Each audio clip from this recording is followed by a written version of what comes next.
Hey everyone, my name is Sam O and welcome to the SEO Fundamentals course by Ahrefs. In this course, I'll be teaching you the fundamentals of SEO with a heavy focus on execution. And while it's a beginner's SEO course, I don't want you to be fooled by the word beginner. Even for an 8-figure business like ours, we don't do anything crazy technical or complicated. Right from the start, we've stuck with the fundamentals of SEO that led to compounded growth. And today, our site gets over 1 million monthly visits from Google search alone, making SEO one of our most effective strategies to get traffic to our site. So the course is broken down into 4 modules plus this video, which is more of an introduction to the course as well as an SEO 101. In this video, we'll go over the basics of SEO and cover things like what it is, why it's important, and how it works. You'll then move on to Module 1, which is on keyword research. Throughout these lessons, I'll show you how to find keywords to target that can benefit your business. It'll also set the foundation for the next module, which is on-page SEO. In this module, we'll talk about optimizing your pages to rank for those keywords. The next module will be on link building. This is one of Google's most prominent ranking signals, which has proven to contribute to higher rankings in search. Finally, we'll finish off the course with the basics of technical SEO, which will mostly be about best practices and website maintenance. Alright, let's kick things off with the SEO basics. We'll talk about what search engine optimization is, why it's important, and how Google works. SEO stands for Search Engine Optimization, and it's the process of optimizing content to be discovered through a search engine's organic search results. Now let's talk a bit about how they work. If you're completely new to SEO, then it's easiest to think of search engines as libraries. But instead of storing books, they store copies of websites and web pages. So when you search for a query, the search engine will then look through all pages in its index and try to return the most relevant results. And SEO helps demonstrate to search engines that your page is that result. Now you might be thinking, why should I focus on SEO when there are so many other marketing mediums? Well, there are 3 major things that attract marketers to search engine optimization. And in my opinion, these 3 things make SEO the best traffic source. Number 1, unlike paying for ads, search traffic is free. Number 2, organic traffic is typically consistent once you're ranking high, whereas other mediums like social media and email marketing often result in traffic spikes that usually end up fading to nothing. And it makes sense because social media networks are designed to surface fresh content. Emails often get marked as read, forgotten, or land in the spam box, whereas search traffic is a result of users actively searching for information. And the number of searches for a given topic is typically consistent month to month. And number 3, you have the opportunity to reach massive audiences you wouldn't have access to otherwise. In fact, as of October 2019, there were nearly 4.39 billion internet users around the world, and almost 4 billion of those people are Google users. This is why search engine optimization is an $80 billion industry and why marketers from all walks of life are adopting and pursuing it today. Everyone wants their business to get discovered, and SEO is the perfect way to do that. Now let's briefly talk about how Google works, and there are 2 parts to this. The first is crawling and indexation, and these 2 things are what actually allows Google to discover web pages and create their search index. So to actually attain information, Google uses crawlers, also known as spiders, which gather publicly available information from all over the web. The spiders will start crawling from a list of known URLs called seeds. Then they follow the hyperlinks on those pages and crawl those newly discovered pages. And this process goes on and on, allowing them to collect a ton of information. They then take all of this data back to Google servers to be added to their search index. And that's what people like you and I are searching through when we key in a query in Google. Now, if you were to search for something and Google returned every result that mentioned your words on the page, then you'd end up with really bad results. This brings us to the second part, which is Google's ranking algorithm. Google has hundreds of ranking signals, and they make tweaks to their algorithm 500 to 600 times per year. So, to be frank, no one knows exactly how their algorithm works. But they've given us clues and some guidelines to better understand the factors that are most important. In addition, third-party companies like ours have done studies to test and better understand these factors. Now, I won't bore you with over 200 ranking signals, many which are just speculation at best, but I do want to cover a few of the most important factors that you'll need to understand from a fundamental standpoint. First are backlinks. Backlinks are links from a page on one website to another. And Google has said on their How Search Works page that if other prominent websites link to a page, that's proof to be a good sign that information is well trusted. The easiest way to understand the value of a backlink is to think of them as votes. When a page receives a backlink, it's essentially another website vouching for the content on the page. And the more votes you get from credible sources, the higher the trust.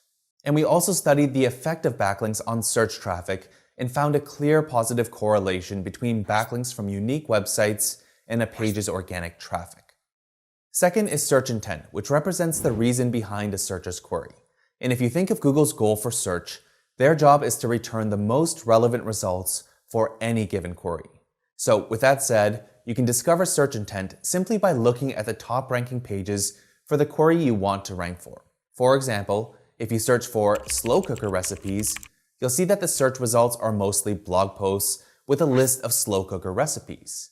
So if you try and rank a product page where you're selling a slow cooker, you won't be matching search intent, and therefore you won't rank. Now, if we change the query to just slow cooker, you'll see that the dominant types of pages are e-commerce category pages. So if you try and rank your blog post of slow cooker recipes, then you probably won't rank because you're not matching search intent. This is a critical concept to understand, and I'll share a simple 3-point checklist you can use to determine search intent for any query in the next module. And third is content depth. Search engines are made up of computer programs, so they can't actually read and understand text like you and I would. Nevertheless, Google has poured billions of dollars into creating sophisticated technology that understands content to a certain degree. But it's your job as a content creator to provide context about the subject. For example, if you look at the top ranking pages for the query, how to drive a car, you'll find that they talk about things like fastening your seatbelt, familiarizing yourself with the gas and brake pedals, adjusting your seat and mirrors, and other things that a first-time driver may not know. Basically, you want to be able to answer the searcher's query the best that you possibly can. And naturally, it should lead to content that has depth. Now, it's important to note that depth doesn't always translate to length. For example, a topic like how to turn off iPhone 12 doesn't need to and shouldn't be long. In fact, the top ranking page is only 185 words. But the content itself solves the user's query from start to finish.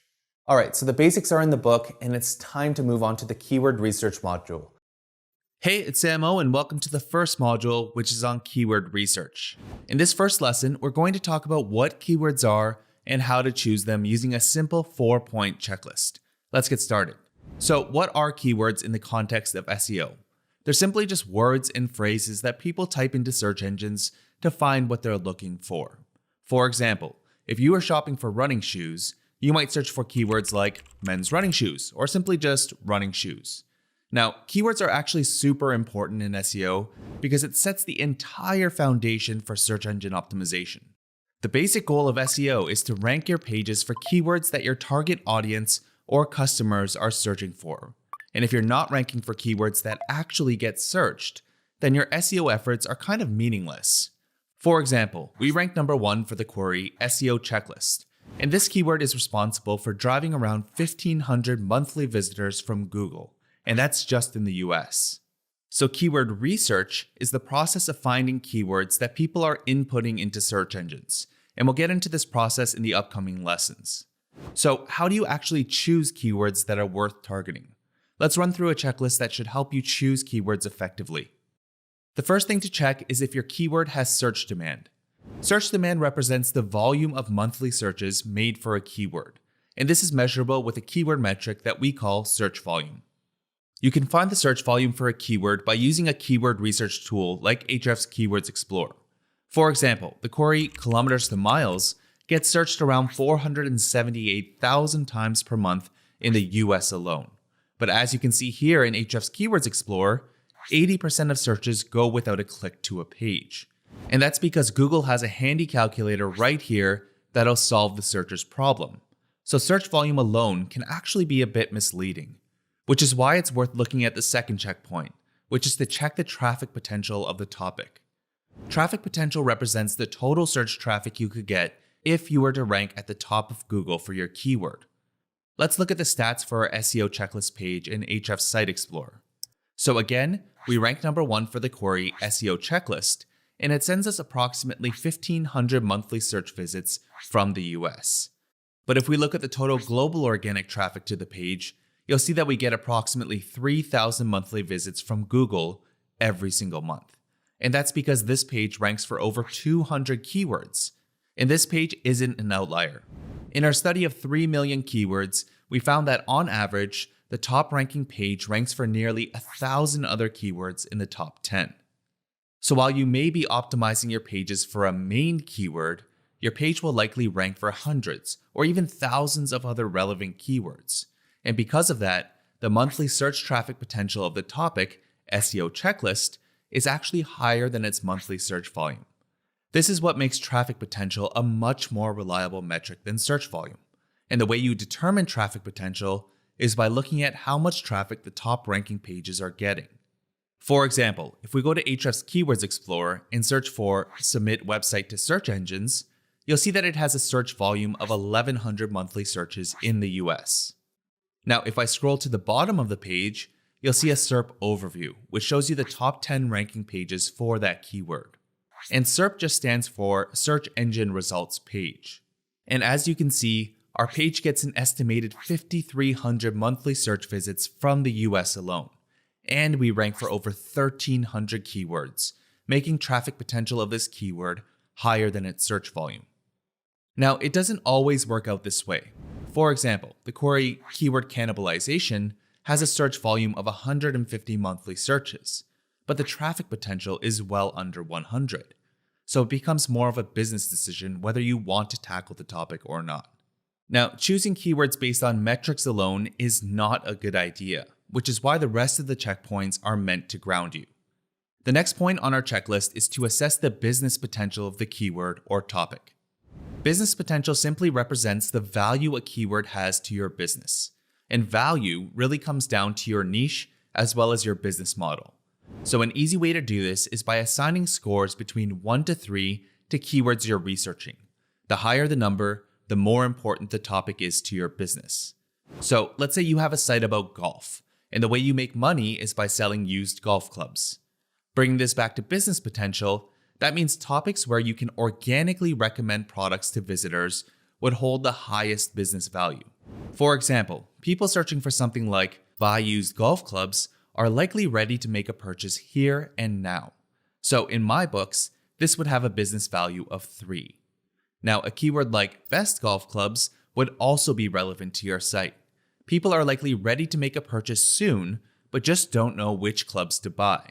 But it's actually quite easy to plug your products, because for the golf clubs you recommend, you can easily link back to your product pages, leading visitors closer to making a purchase. So I'd give this a business value of 2. Now, a keyword like what is a handicap in golf would be really tough to organically recommend your products. But nevertheless, it's a way to attract relevant traffic to your site. So I'd give this a business value of 1. So these would hold the lowest priority. And anything that has a score of 0 is probably worth ignoring because it's not going to impact your bottom line. So something like Happy Gilmore review would have a business value of 0 because it has nothing to do with your business other than the fact that it's a fantastic movie about golf.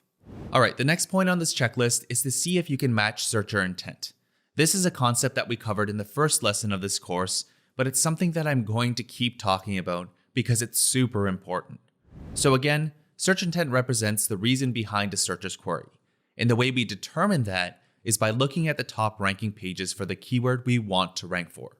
For example, let's say you have a recipes blog and you want to rank for toaster oven. Looking at the top ranking pages, you'll see that almost all of the pages are e-commerce category pages. This tells us that the intent of the searcher is likely to buy or at least to shop around for different toaster ovens. So unless you can actually satisfy the intent of the searcher, it's unlikely that you'll be able to rank high for this query. And we'll dig deeper into search intent in the next lesson. The final point on this checklist is to determine whether you can rank for your keyword. Search volume, traffic potential, and business potential mean absolutely nothing if you can't rank for your keyword in the not so distant future. And understanding the level of difficulty to rank for a given keyword takes a bit of analysis and practice. This is why I've created an entire lesson on assessing ranking difficulty, because mastering this process will help you get predictable results in SEO. So I'll save that for a later lesson.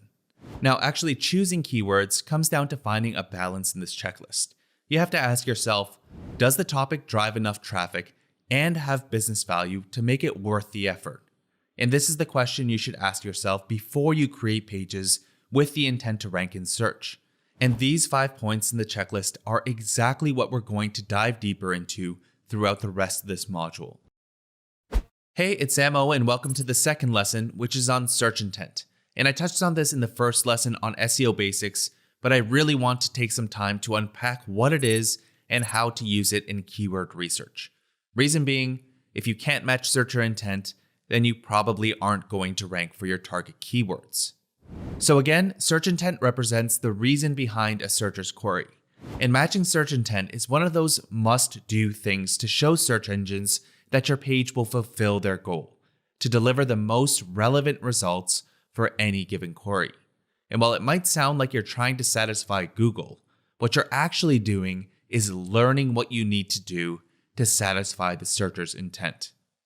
Identifying search intent is usually quite easy. All you have to do is search for the keyword you want to rank for and then analyze the top ranking results. And the top ranking results are a great proxy to understand search intent because Google understands what searchers want probably more than anyone else. Now, analyzing is kind of a jargony word, but I have a simple 3-pronged formula you can use. It's called the 3 C's of search intent. The first C is content type. Content type can usually be categorized into blog posts, videos, product, category, and landing pages. For example, the dominant type of pages for the query best golf shoes are blog posts. The second C is content format, and this applies more to blog posts and landing pages. A few common blog formats you'll see are how-tos, step-by-step tutorials, list posts, and opinion editorials. For a landing page, that might be something like a tool or calculator. Again, for the query best golf shoes, you'll see that all of the top results are listicles, which makes sense because the word best implies that a comparison needs to be made. And the third C is content angle, which often depicts the benefit. It's basically your hook as to why someone should click and visit your page. For best golf shoes, you'll see that every post has gone with a freshness angle, which is evident based on the current year being in the titles. In my opinion, this is the least important and often least consistent among top-ranking pages. Now, this is just one example of search intent for a keyword. Let's go through a few more examples to really drill in this concept.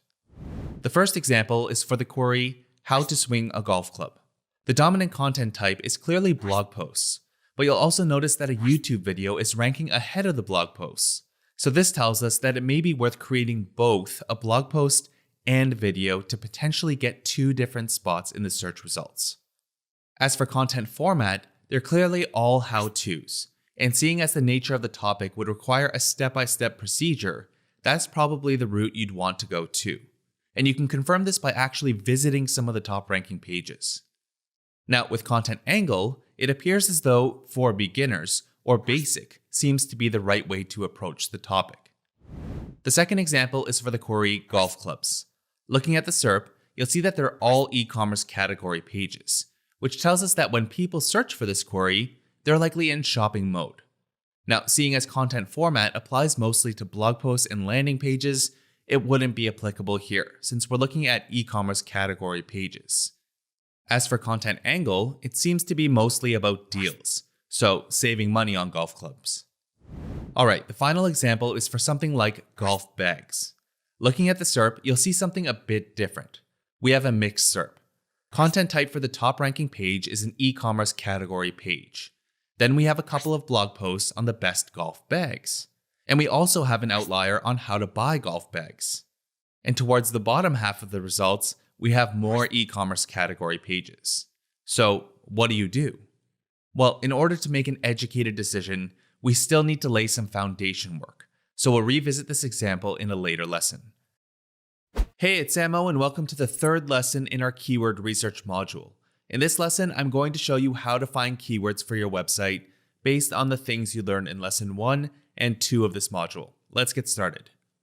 So keyword research is the process of finding keywords that people are searching for in search engines. And the general process can be divided into 2 macro steps. Step 1 is to generate keyword ideas, and step 2 is to validate whether those keywords are worth going after. Now, this lesson is mostly about step 1, generating keyword ideas for your website. And in order to do that, you need a keyword research tool.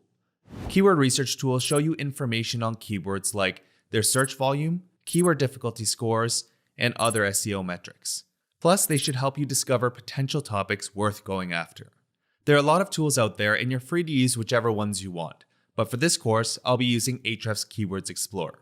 Now, I also understand that some people may not be in a place to purchase SEO software right now. If that's you, then we also have a free tool called Ahrefs Keyword Generator, which is a good place to start. I'll leave links to both tools in the description. Alright, so we're going to be doing some keyword research for the rest of this lesson. So let's say that the website we're doing keyword research for is a golf blog. And the way this blog generates revenue is through affiliate commissions, meaning they promote other people's products, and when someone clicks on one of the links and makes a purchase, you're compensated with a commission. So the first step is to come up with a list of seed keywords. And a seed keyword is just a broad keyword related to your niche. So I'll go to Ahrefs Keywords Explorer and add a few seeds for our golf site. So that might be golf balls, golf clubs, and golf hats, to name a few. Next, I'll go to the phrase match report, which will show us keywords that include any of these phrases. And just like that, we have around 125,000 keyword ideas with search volumes and a ton of other helpful metrics, some of which we'll touch on later. Now, 125,000 keywords is just way too much to filter through. So before we continue, let's take a second and revisit the 5-point checklist from the first lesson in this module. Again, the 5 things we're looking for when it comes to choosing keywords are 1. We want keywords that have search demand. 2. Keywords with traffic potential. 3. Keywords with business potential. 4. We need to be able to match search intent. And 5. We want to know how hard it'll be to rank at the top of Google for that keyword. So when we're generating keyword ideas, we'll be able to check off the first 4 points. As for the 5th, we'll tackle that in the next lesson. Alright, let's look back at our list of keyword ideas and start checking off some of these boxes. So first, we need to find keywords that have search demand. To do that, you can set a search volume filter to show keywords with a minimum volume of at least 300 monthly searches.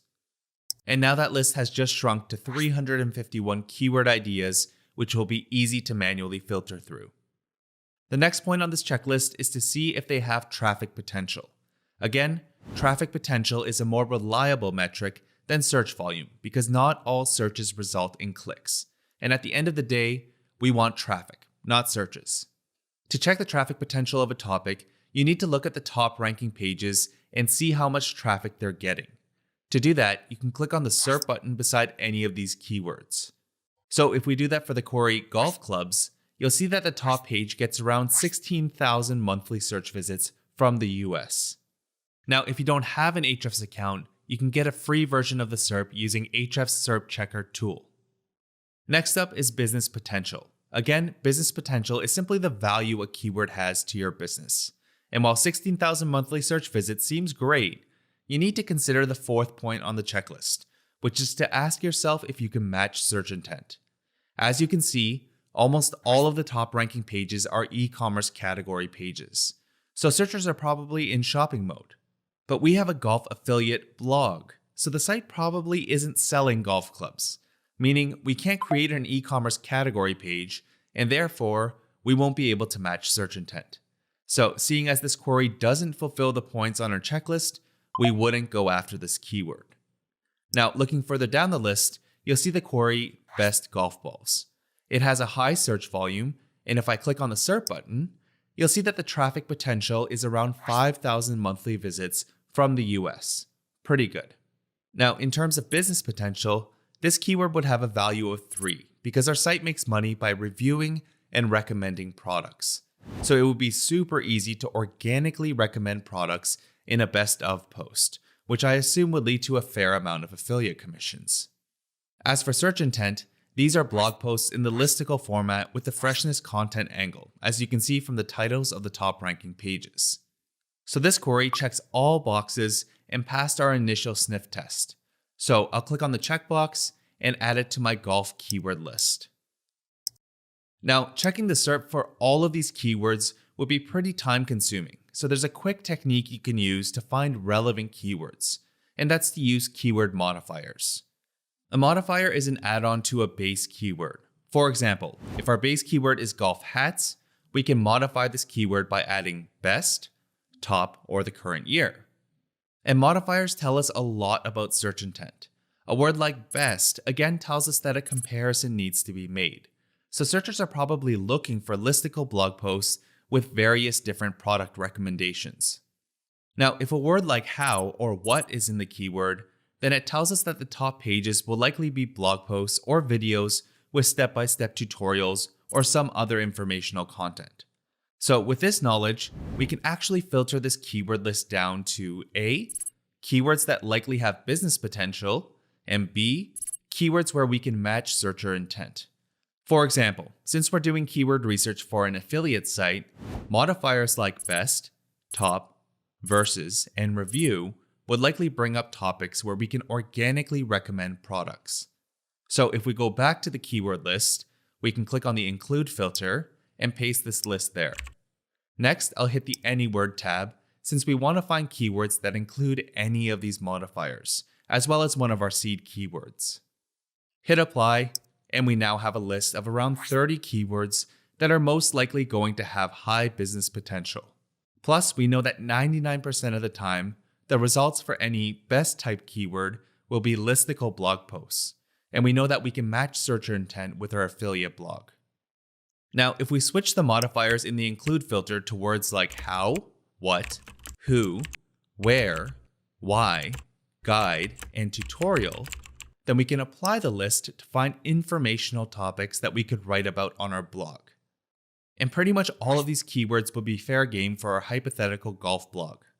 Now, if you plan to use a list of modifiers, then it's worth noting that you should probably do it with much broader seeds. For example, you'll see that we only have 10 keywords when using the search volume filter paired with our list of informational modifiers. Now, if I change the seed to just golf, set the volume filter to a minimum of 300 monthly searches, and then paste in my list of informational modifiers, hit the Any tab, and click apply, then you'll see we have a lot more topics that we could potentially create content around. So if this is a method you want to try, then take a screenshot of this list of modifiers and feel free to use them in your keyword research. Now, after doing keyword research for exactly 33 minutes and 14 seconds, I was able to compile a list of over 190 keyword ideas in my golf keyword list. Now, one downside to using keyword research tools is that the list of keyword ideas will usually be limited to words and phrases that include your seeds. But there are other great keywords that won't necessarily include your seeds. So how do you find them? Well, the best way to find these keywords is to look at pages that drive the most search traffic to your competitor sites. Because if your competitors are ranking for keywords that are sending them a ton of search traffic, then I'm sure you'd want to get in on the action, right? Now, by competitor, I'm not necessarily talking about your direct business competitors. I'm referring to your organic search competitors, which are websites that rank for keywords that you'd want to rank for. So to find these competitors, I'll go back to Ahrefs Keywords Explorer, but this time I'll click on my golf keyword list. Next, I'll go to the Traffic Share by Domains report, which will show you the websites that get the most search traffic based on your keyword input. In this case, our golf keyword list. So as you can see, sites like Golf Digest, golf.com, and GolfWRX are getting the most search traffic from the keywords that I want to hypothetically rank for. But we already know these keywords since we created the list. So what you can do is click on the caret beside a domain you want to research further, and then click Top Pages, which will show you the pages that send the most search traffic to a website. And check this out, Golf Digest page on game improvement irons gets around 5,400 monthly search visits from the US. This page that ranks for what degree is a sand wedge gets around 4,700 monthly search visits. And we wouldn't have seen these in the Keyword Ideas report because they don't contain our seeds. So you can just skim through this list, look for potential topics, then go through those 4 points in the checklist for keywords that are interesting to you. Add them to your keyword list, and once you've exhausted a website's top pages, rinse and repeat for the other organic search competitors until you're satisfied with your list. And if you're still unhappy with your list, you can try and find other seeds within this report. The two that stand out to me right away are Sandwedge and Fairway Woods. So I'll go back to Keywords Explorer and type those into the search box. And seeing as both of these are different types of golf clubs, you can add pitching wedge, putter, putting, and so on and so forth. Bottom line, there should be no shortage of keyword ideas, and you should be able to use these two methods to build a solid list of topics to keep you busy for years. But here's the thing, even if you've checked off these 4 boxes on the checklist, there's still one left, and it won't matter if you don't rank for your keywords. Hey, it's Samo, and welcome to the 4th lesson in our keyword research module. Today, I'm going to show you how to determine ranking difficulty for a keyword. This will help you understand how hard it'll be to rank high in Google for your target keywords. Let's get started. So when it comes to ranking in Google, you need to understand who you'll be up against before you target a keyword. Otherwise, you could be entering a battle you won't be able to win. From an SEO perspective, competitors are pages and websites that rank at the top of Google for your target keywords. So that means your competitors can be different for every single keyword you target. So there are 3 main things you'll want to consider before you decide to pick a fight. And those are search intent, metrics of the top ranking pages and websites, and topical authority of the top ranking websites. Now, as we go through these points, we're going to create a list of self-check questions which should help you make informed decisions in your keyword targeting. Also, in order to see things like metrics of top ranking pages, you need an SEO tool since Google won't show you data on other pages.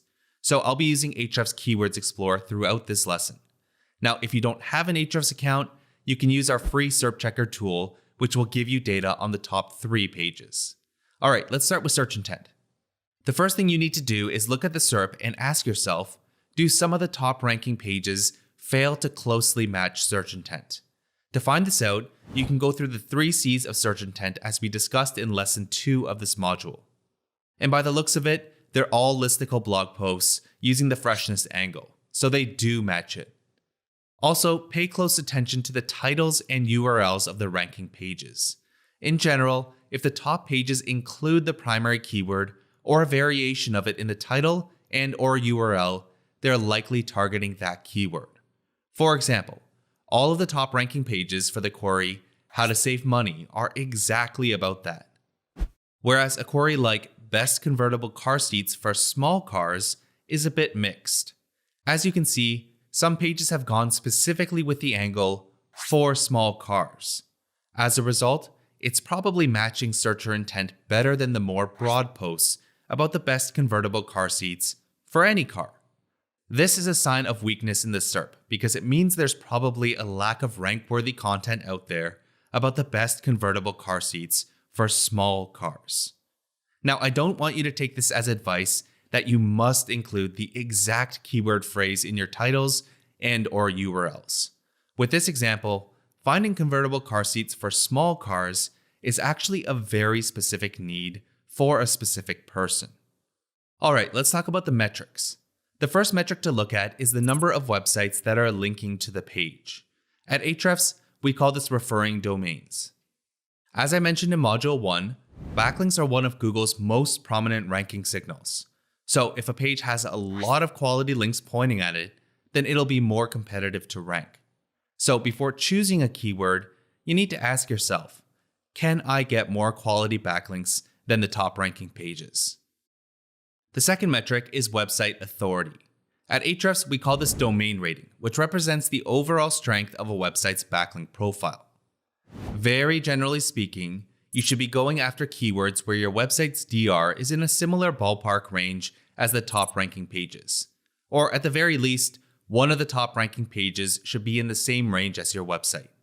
For example, if all of the websites that rank in the top 10 have high DRs and you have a DR of, let's say, 10, then you may want to consider competing when you're at a similar level. So let's add that question to our checklist. Is my website in a similar DR range or higher than the top ranking websites? Again, this is a very general recommendation, but still a decent one to follow if you're a beginner to SEO. To see the domain rating of your own site, you can enter your domain in Site Explorer and see it here on the overview page. Or you can enter your domain in our free website authority checker. I'll be leaving links to all of these tools in the description. All right, let's move on to the third part, which is topical authority of the top ranking websites. Google wants to rank pages from authoritative sources, and this goes beyond backlinks. For example, if we look at the SERP for how to unclog a toilet, you'll see that this DR42 site is outranking much more powerful websites with significantly more referring domains. Well, this page comes from a website that's just about plumbing, so it's likely more authoritative on the topic. So the question you need to ask yourself is my website equally or more topically authoritative than the top ranking websites? If the answer is yes, then that's a positive thing for you. The easiest and quickest way to find out is to just look at the domain names and use some common sense. For example, looking at the SERP for best convertible car seat for small cars, you'll see sites like Experienced Mommy, Baby Center, Parenting Pod, Babylist, and other relevant sites that talk about products for children.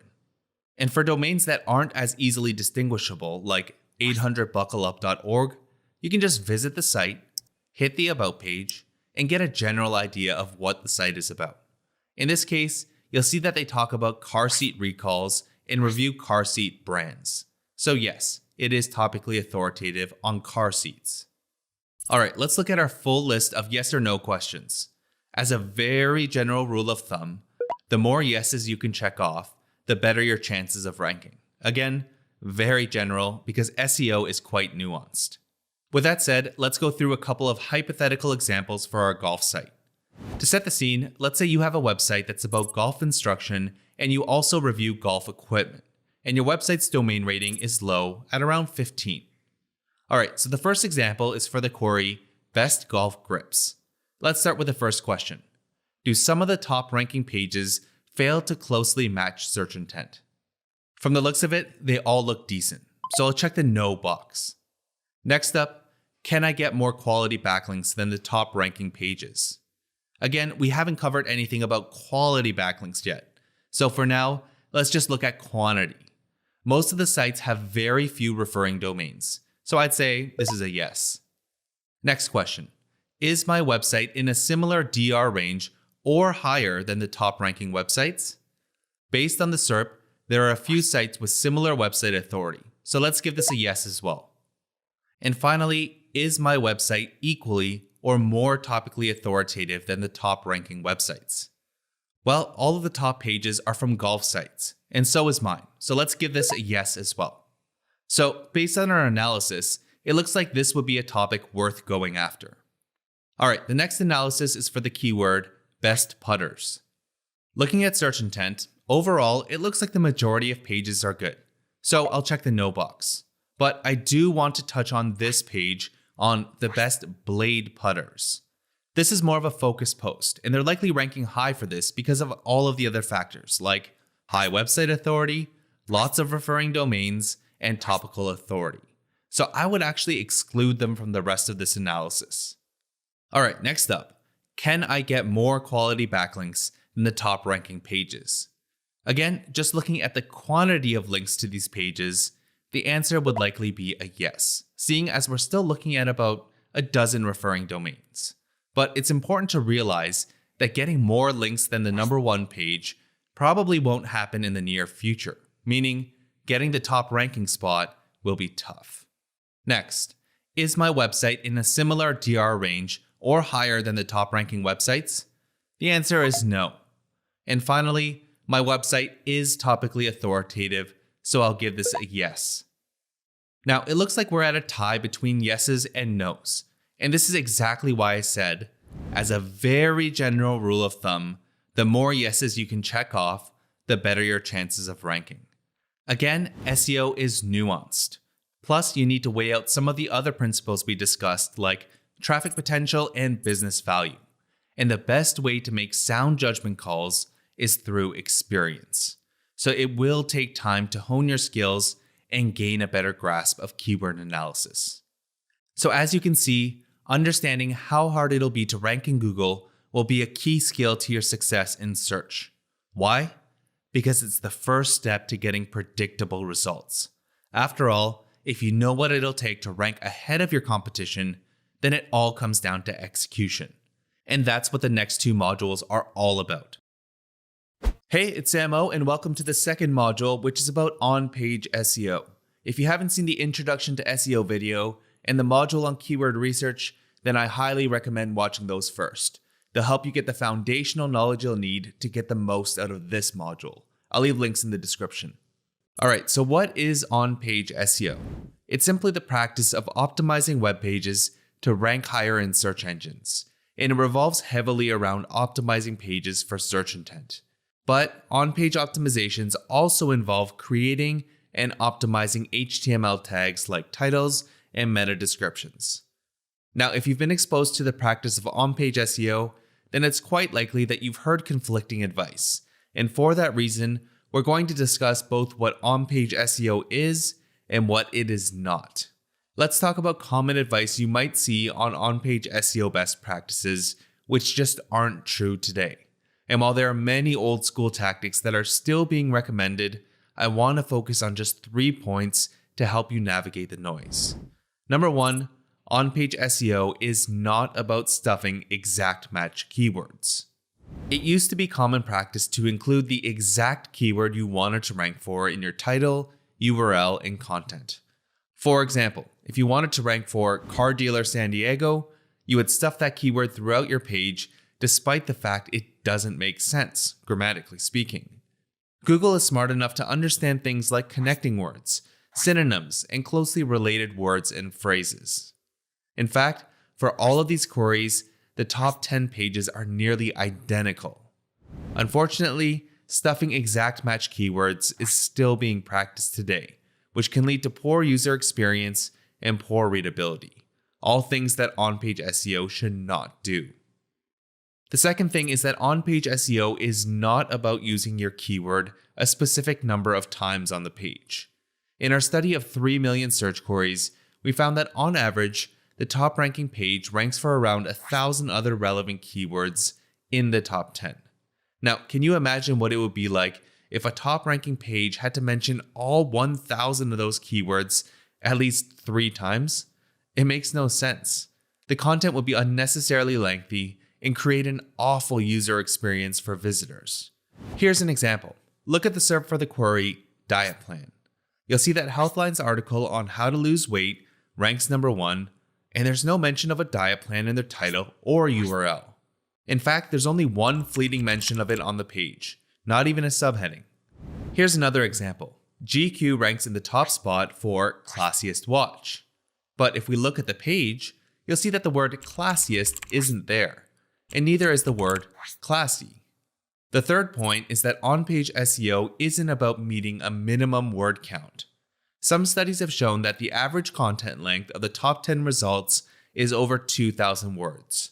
As a result, many SEOs have recommended that you create pages that are at least that length. But that isn't exactly sound advice. For example, our backlink checker is 628 words, yet we rank number 1 for our target keyword, and the page generates around 130,000 monthly visits from Google search alone. Here's another example. This page only has 76 words on it. The majority of content are images.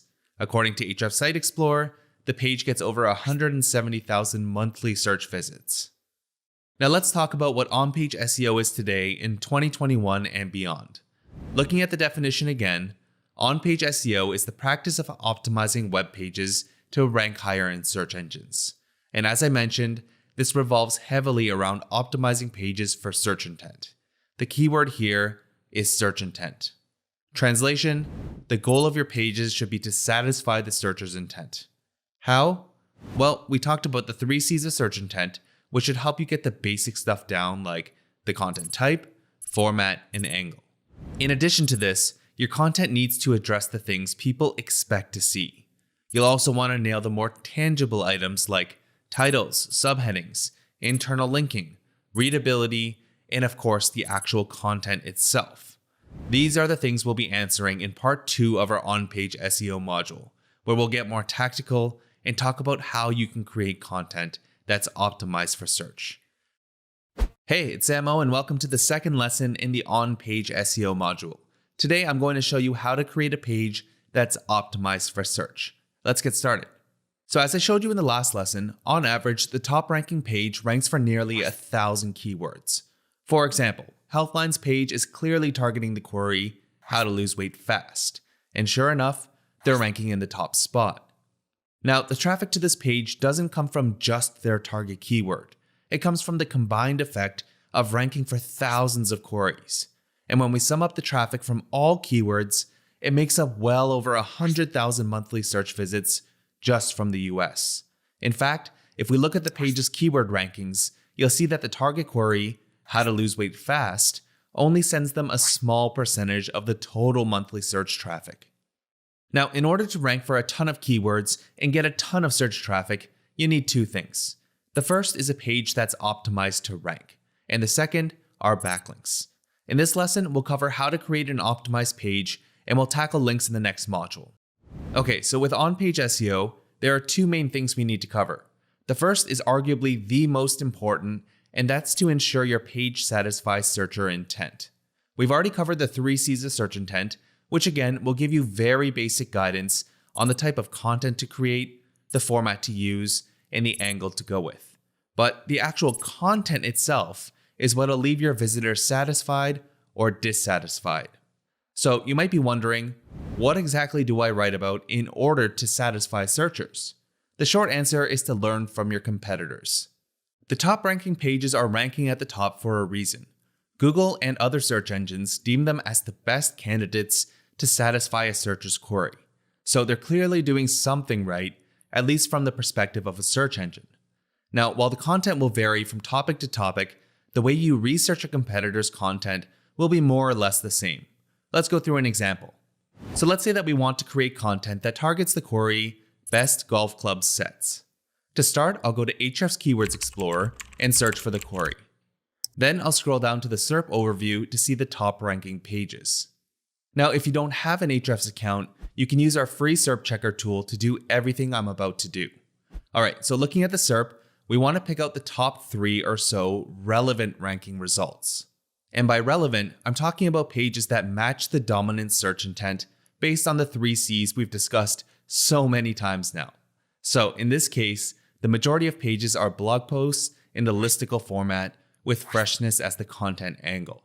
So that means we wouldn't look at pages from Amazon or Golf Galaxy because these pages are clearly e-commerce category pages and are therefore outliers to the dominant search intent. We'll also exclude the pages from Golf Digest and Business Insider, since it doesn't look like they're intentionally targeting our query. So I'll open up these 3 pages in new tabs. And what we're going to look for are similarities in their content, specifically in the subtopics. And we'll also look to deepen our understanding of content format and content angle. Looking at the first page, you'll see that they've created a list of categories for the best golf club sets. So there's best selling, best game improving irons, and so on.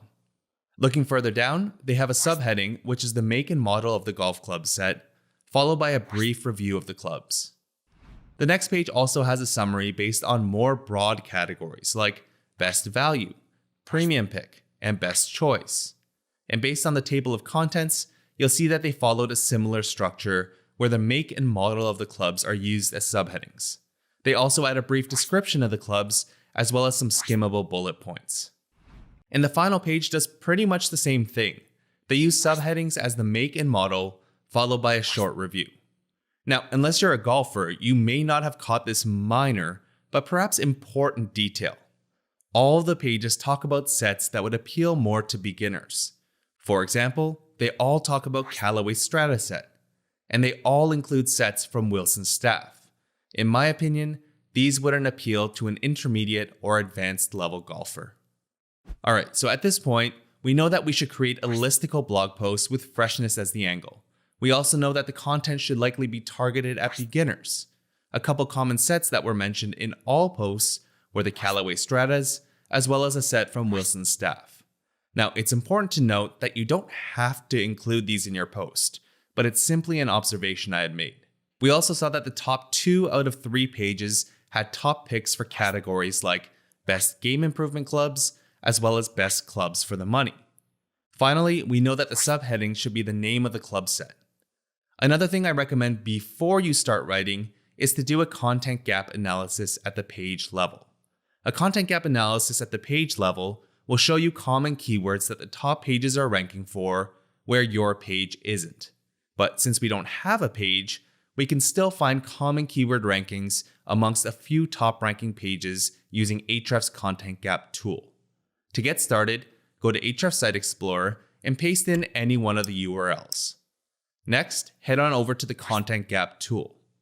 Now I'm going to take the 3 URLs we analyzed and put them all in the top section of this tool.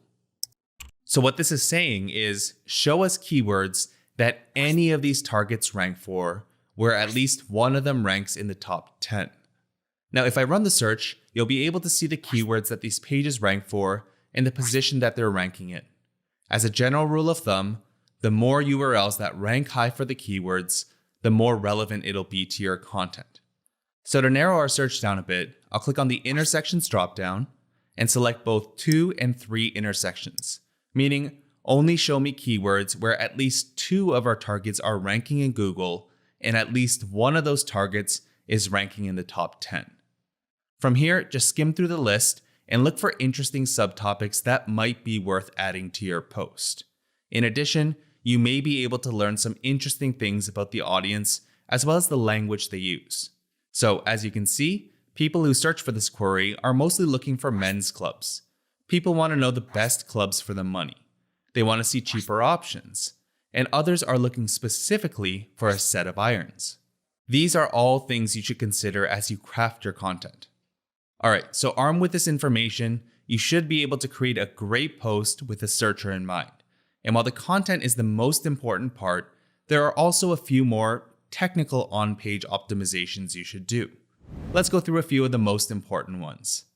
First is to include your target keyword in your title when it makes sense. Adding your target keyword to your title should come naturally. For example, our title for this post is 45 Best Free SEO Tools, Tried and Tested, and free SEO tools is our target keyword. Now, there will be times when it makes more sense to use a close variant of your target keyword. For example, this post is targeting the query, how to get YouTube subscribers, but our title is 9 ways to get more YouTube subscribers because we went for the listicle angle. The next thing you can do is to use a short and descriptive URL slug. Short and descriptive URLs help people immediately understand what the page is about before even visiting them. Just look at these 2 URLs. They're on the exact same topic, but one is much more descriptive than the other.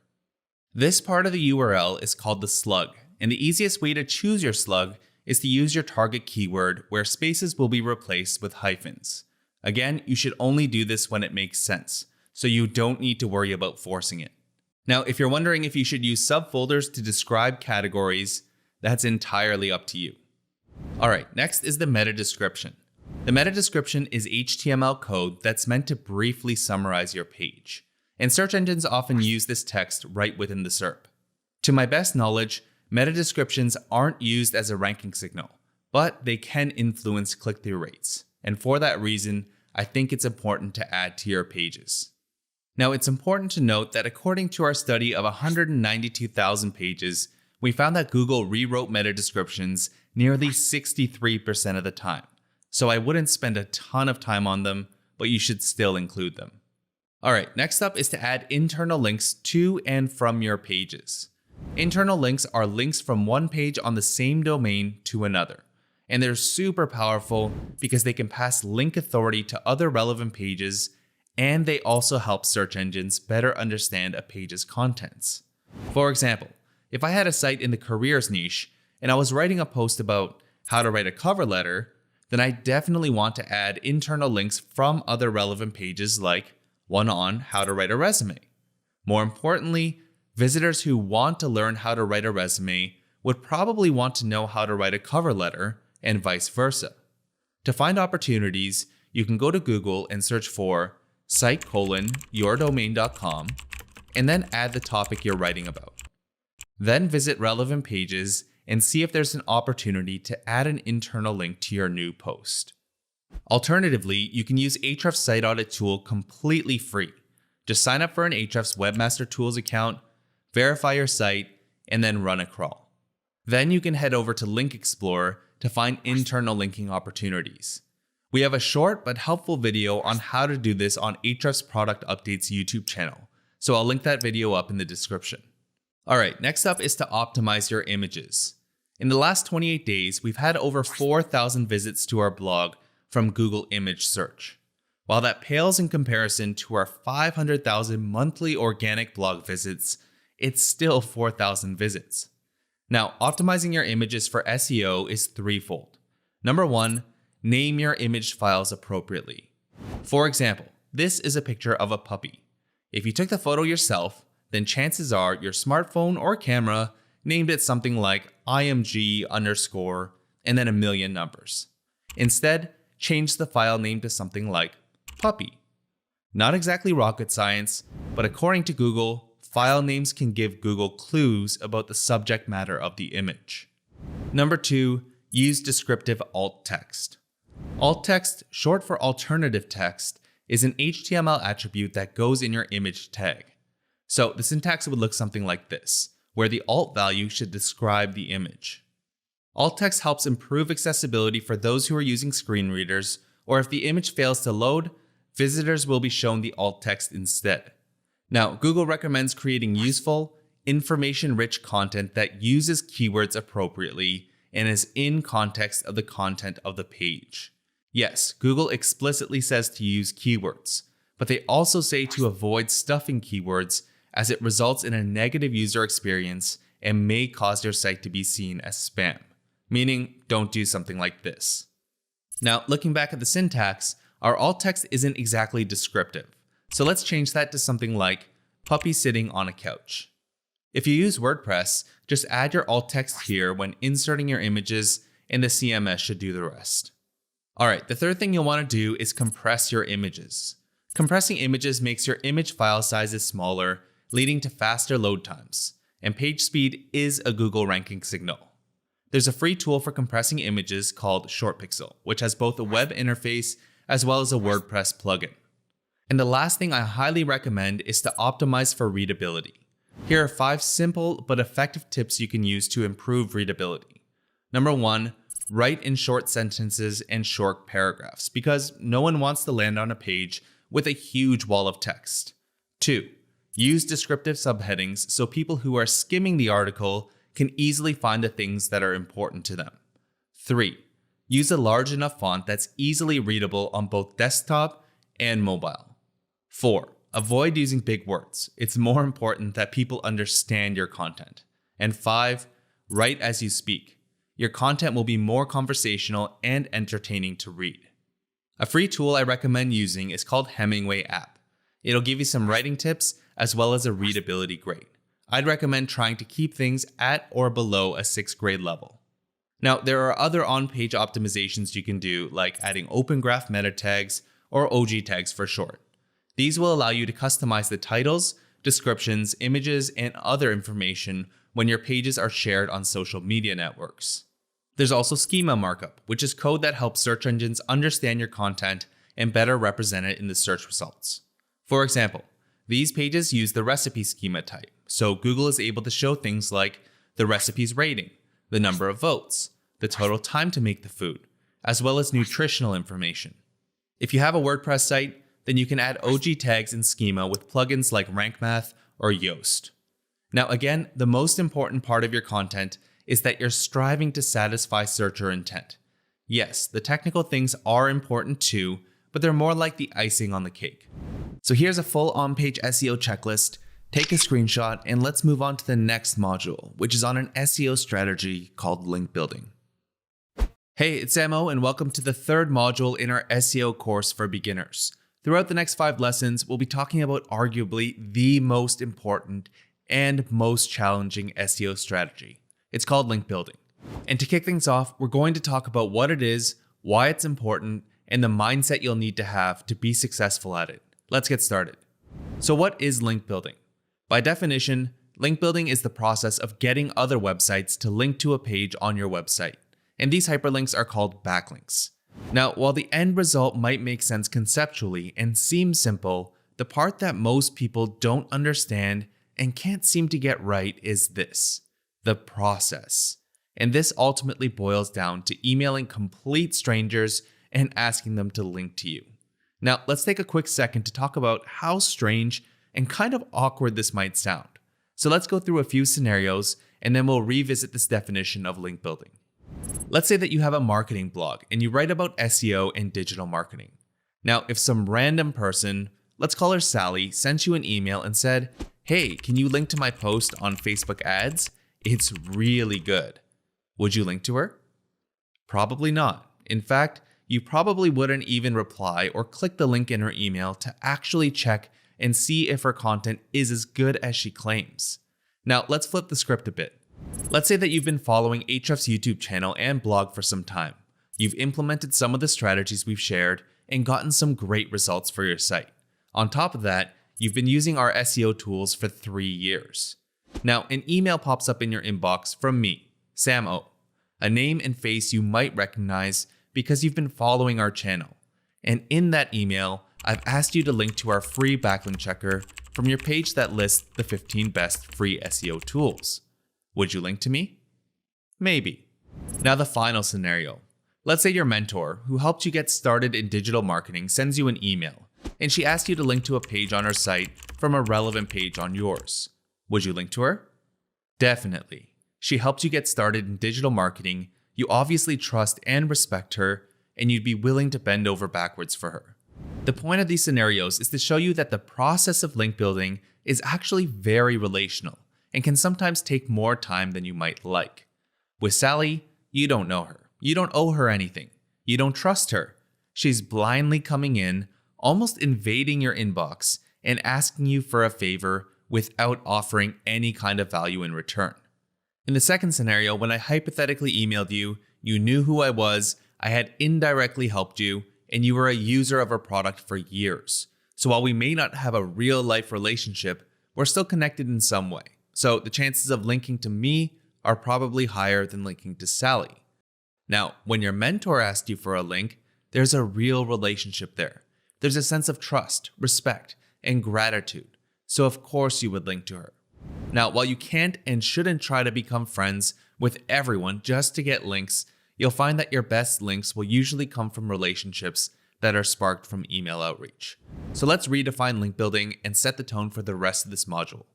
Link building is the process of building relationships with other relevant site owners who want and will link to your content because it enhances theirs. So this definition isn't just about you getting something. It includes relationships, relevance, and a value exchange, all things we'll touch on later in this module. Now, since effective link building is tough, you need to understand why it's worth the effort. In short, backlinks are used by search engines like Google to help rank web pages. And it's been this way since 1998 when Google created PageRank. PageRank is a mathematical formula that judges the value of a page by looking at the quantity and quality of other pages that link to it. And Google confirms the importance of backlinks on their How Search Works page. Under their Ranking Useful Pages heading, they state, if other prominent websites on the subject link to the page, that's a good sign that the information is of high quality.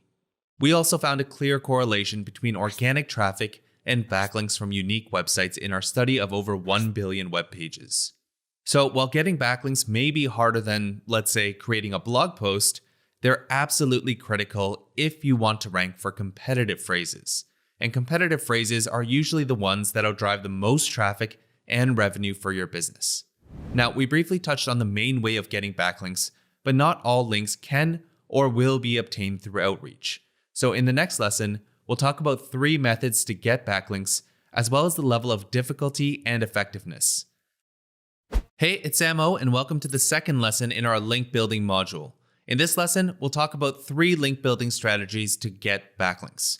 Now, before we get started, it's important to set the expectations right for this lesson and talk about the difference between a strategy and a tactic.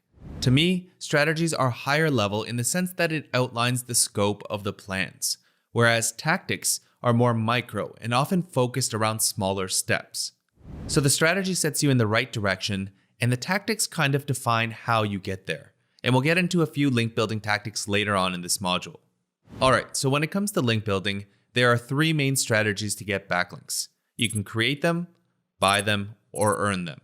Let's talk about what each method looks like, their level of difficulty, and effectiveness. The first method is to create backlinks. Creating backlinks means to manually add links on one domain back to yours. This can be done by adding your website to directories, leaving comments on blog posts, or adding your website's URL to your social media profile. Anyone can do this with minimal effort, so like almost all easy things in life, they're generally not that effective from an SEO and ranking perspective. Now, buying backlinks is exactly as it sounds. You pay webmasters or authors a fee, and in return, they'll link back to a page on your site. Now, this is against Google's webmaster guidelines and can potentially result in a penalty. That might be anything from losing ranking positions, or even worse, getting your pages removed from Google's search index. Also, buying links isn't exactly cheap. We contacted 250 websites to ask if they sell links, and we found that the average cost of buying one was nearly $353. And of course, we didn't buy any. In terms of level of ease, if you have the money, it's super easy to do because it's just a transaction. Now, in terms of the effectiveness, I would think that they're highly effective unless or until you get caught. And in my opinion, the risk isn't worth the reward, especially if you want to build a business that'll stand the test of time. The final way to get backlinks is to earn them. And there are 3 common ways you can do this. The first and most common are links that are earned through email outreach. This is when you email other website owners and editors and ask them to link to you. Another way to earn backlinks is by becoming a source for an online publication or media outlet. For example, if a journalist references you in an article, they'll often link to you and/or your social media profiles. And the final way is to earn backlinks organically. For example, if someone visits your page from a link on social media, organic search, word of mouth, or wherever and decides to link to you, then that's an earned link. Now, even though 100% organic links may sound like the best way to get them, I don't want you to bank on that. These kinds of links are typically less consistent unless you're an extremely well-known brand with extremely well-crafted content and you're already getting significant exposure. It takes time to build a reputation that's well-trusted and for those organic links to come in on a regular basis. And if you're just hoping and waiting, you'll likely fall behind because your competitors will actually be busy building links by reaching out to other website owners. Generally speaking, the harder it is to obtain a link, the more valuable it'll be. And for that reason, we'll be focusing on streamlined tactics so that you can build a steady stream of backlinks to your page and get more traffic from SEO. Now, not all links are created equal. Some will propel your pages to the top of Google, while others can actually hurt your site. So what makes a link actually good? That's what we'll be talking about in the next lesson. Hey, it's Samo, and welcome to the 3rd lesson in the link building module. Today we're going to talk about the attributes that make a backlink good or high quality. As I said in the last lesson, not all backlinks are created equal. For example, if you spammed forums with links to your site, those wouldn't and shouldn't hold more weight than, let's say, a link from the New York Times. Otherwise, backlinks would just be a game of quantity, and Google search results would reward the biggest spammers. Fortunately, ranking on Google doesn't work that way, and quality backlinks are still a prominent ranking signal. So with that said, let's talk about the 5 attributes that make a backlink good. The first attribute is relevance. Imagine this for a second. You're going to visit Greece for the first time next month, and you need recommendations for places worth going to. Now, you have a friend that lived in Greece for their entire life and obviously knows every nook and cranny. You also have a friend in the US who hates traveling and has never been outside of the States. Whose opinion would you hold higher? Obviously your Greek friend. In the same way, links from a website about travel or Greece would hold more weight than links from sites about technology or marketing because they're more topically relevant and authoritative. For example, you'll see that this page is ranking number 1 for the query, how to devein shrimp. If we look at their backlinks and also filter by one link per domain, we can see their backlinks from different websites. Now, if you don't have an Ahrefs account, then you can still see backlinks pointing at pages using our free backlink checker tool, which I'll leave a link to in the description. Going back to the backlinks report, you'll see this page from WikiHow, which is called 3 Ways to Peel and Devein Shrimp. So the link is on a very relevant page. Scrolling down a bit, you'll see this link from a page called Shrimp with Garlic Sauce, which again is relevant at the page level. But you can also see that it's relevant at the domain level too, just by looking at their domain name, slimpalette.com. Both of these links are great from a relevance standpoint, whereas a link like this one isn't very relevant at all. The page is about Firefox 3.5, which is a web browser. It comes from a site about video games and computer hardware. So an ideal link would be contextually placed within the body of the content where someone is quite literally recommending or referencing you. Alright, the next quality of good quality links is authoritativeness. If you're unfamiliar with authority in the context of backlinks, it basically represents the so-called link power a web page has, and this relates to how Google PageRank works. As we discussed before, both the quantity and quality of links matter. So the more quality links a page gets, the more PageRank it earns, and the more PageRank it has, the more authority it can pass to other pages through hyperlinks. For example, let's say that page C has 2 links, one from page A and one from page B. Page A is stronger than page B and also has fewer outgoing links. Feed this information into the PageRank algorithm and you get the PageRank of page C. Now this is obviously a simplified version of how PageRank works, but the key point here is that getting links from high authority pages will likely have the greatest impact on your rankings. Now, while Google doesn't provide PageRank or website authority scores, we have 2 metrics at Ahrefs that try to quantify it. Domain rating is our website authority metric, and it represents the overall strength of a website's backlink profile. And URL rating is our page level authority metric, which represents the overall strength of a page's backlink profile. And you'll find both of these metrics throughout most of our tools, giving you insights on referring pages. Now, we've covered 2 very important parts of good quality backlinks, but what we haven't talked about yet is the actual link itself. So let's break down the anatomy of a hyperlink and talk about how the different parts relate to SEO. Here's what a link looks like to your website visitors. And if we look at the HTML code, then it would look like this. Now, there are 3 basic parts to a link that matter in SEO: the destination URL, anchor text, and the rel attribute, or lack of one. The destination URL is simply the URL the person will visit when the link is clicked. The second part of a link is the anchor text. The anchor text is the clickable word, phrase, or image attached to the link. So in our example, Site Explorer is the anchor text, which is the name of our competitor analysis tool. Google uses anchor text to better understand what a page is about and what terms it should rank for. But building lots of links with keyword-rich anchors is an example of a link scheme and may result in a Google penalty as it looks unnatural. For example, if you had a post on the best golf balls and had 100 links pointing to it where the anchor text were all best golf balls, then it would look and be quite unnatural. People often use anchors such as the company's brand name, the title of the page, the URL, or phrases like click here. And here's some proof. If we look at the anchors of backlinks pointing to our data study on featured snippets, you'll see varying anchor texts like Ahrefs, old studies, Ahrefs study, research, and even specific stats like 12.3% of search queries and 99.58%, and so on. In fact, there are only 16 websites that have linked to us using the anchor text featured snippet. With most earned links, you have very little or no control over the anchor text, so over-optimization isn't something you really need to worry about. And the last part of the link we'll talk about is the rel attribute. Some links contain a rel attribute, which is intended to tell crawlers about the relationship between the linking page and the linked page. And the 3 rel values that you should know about when it comes to link building are nofollow, UGC, and sponsored. Historically, nofollow links told Google that the linking page would rather not associate themselves with the linked page.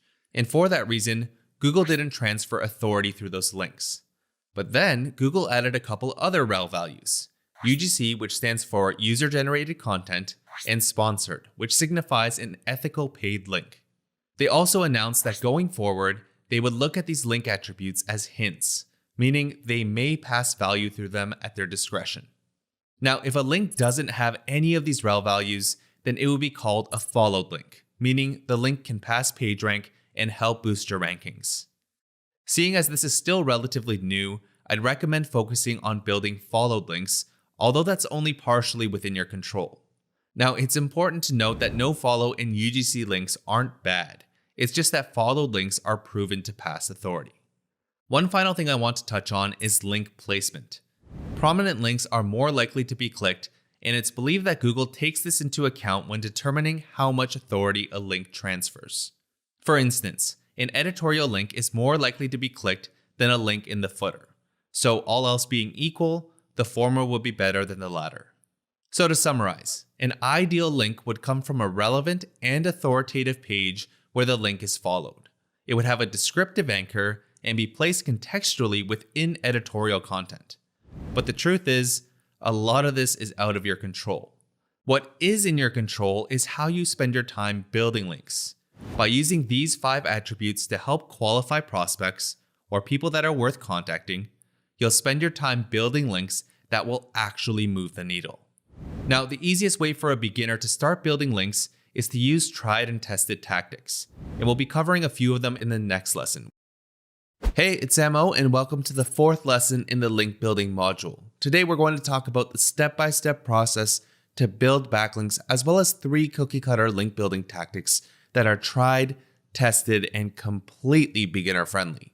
Let's get started with the general process to link building.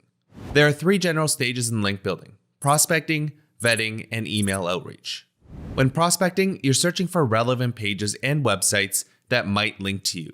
These might be people who are linking to a similar page as the one you're going to create, those who have influence in your industry, or people who are passionate about the topic. The main goal isn't to find a perfect list of people. This stage is about finding as many people as possible that fit a specific set of criteria. And this criteria is usually dictated by link authority metrics as well as relevance. As a result, you'll usually be working with large and very unperfect sets of data. The vetting stage is where you start to refine your list of prospects. These are the people that you'll be contacting, so you'll need to visit their websites and validate that they are indeed people worth contacting. Finally is the email outreach stage. This is when you finalize your pitches and start emailing your vetted prospects. Now, depending on the link building tactic you use, the way you prospect, vet, and craft your email pitches will differ. And this is actually quite difficult when you're new to link building. Fortunately, there are a few dead simple but super effective link building tactics that are completely newbie friendly. But before we can get tactical, let's revisit our definition of link building, because there are 3 main parts in it that will help you with prospecting, vetting, and email outreach. Again, link building is the process of building relationships with other relevant site owners who want and will link to your content because it enhances theirs. Now, I want to highlight the 3 main parts from this definition: relationships, relevance, and a value exchange. We already talked about the relevance part in the last lesson. Now we're talking about mainly the value exchange and what that looks like in some common link building tactics. So let's dig into a few easy link building tactics, and I'll show you what each stage of the link building process looks like in detail. Plus, I'll outline the value exchange for each tactic to give you a better idea of what I mean. Alright, the first link building tactic is to get free PR using HARO. HARO, or Help a Reporter Out, is a free service that connects journalists with sources and sources with journalists. Just sign up as a source and select the categories where you're qualified to answer questions. You'll then get emails from journalists from various media outlets looking for sources on specific topics. And these aren't just your run-of-the-mill publications. In just this single email, you'll see publications like Parents.com, PopSugar, and the Houston Chronicle, to name a few. Just skim through the topics, and if you find something where you can add value, respond to the journalist with your expert opinion. And if they use you as a source, they'll usually link back to your site and social media profiles. Now, the value exchange here is simple. You're exchanging your expert knowledge for a mention and usually a link from an authoritative site. From my personal experience, I've gotten links from places like Reader's Digest, Inc. Magazine, Forbes, and the Huffington Post to name a few. Now, looking at the 3 stages of link building, the prospecting part is as easy as it gets.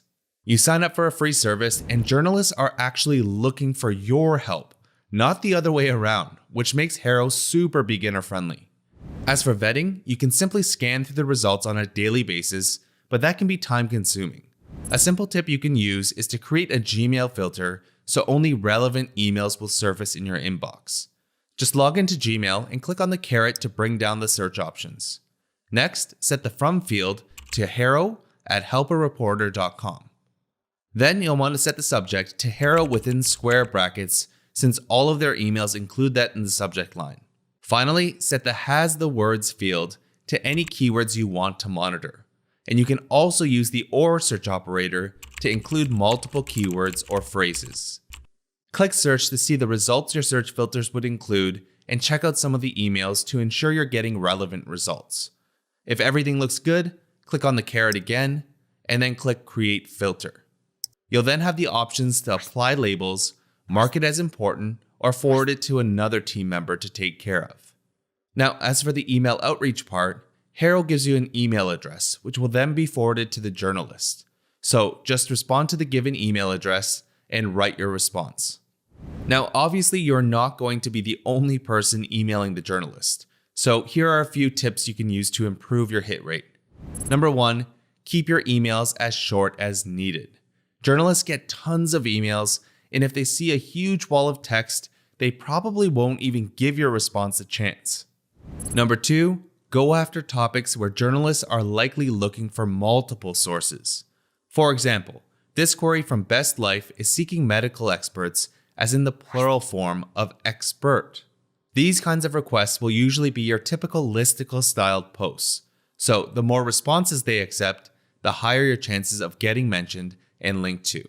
Number 3, respond as quickly as possible.